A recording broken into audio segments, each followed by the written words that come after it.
Hello friend, আমাদের সময়ের মারা যখন আমাদের স্কুলে টিফিন দিত তখন কি কি টিফিন দিত আমাদের? রুটি আর তার সাথে আলু ভাজা, পরোটা তো কোনো একদিন পাওয়া যেত, তাও যদি পরোটা পাওয়া যেত সেইটা হতো গিয়ে আটার পরোটা, ময়দার পরোটা তো জীবনেও দিত না।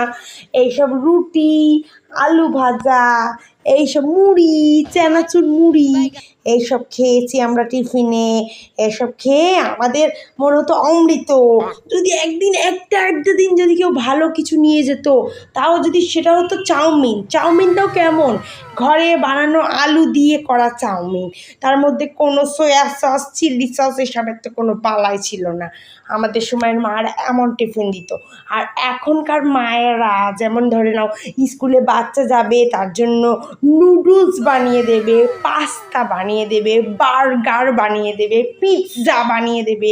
এইসব বাচ্চারা তাও খাবে না, তারপরেও আবার তাদের বাইরের থেকে কেক কিনে দিতে হবে, তাদেরকে আইসক্রিম কিনে দিতে হবে, তাদেরকে ফুটি কিনে দিতে হবে।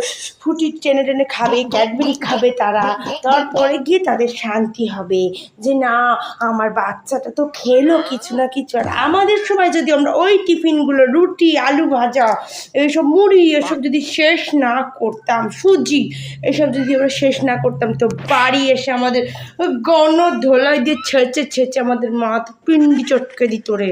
এই হলো এখনকার আর তখনকার মায়েদের পার্থক্য, বুঝেছো? বাই।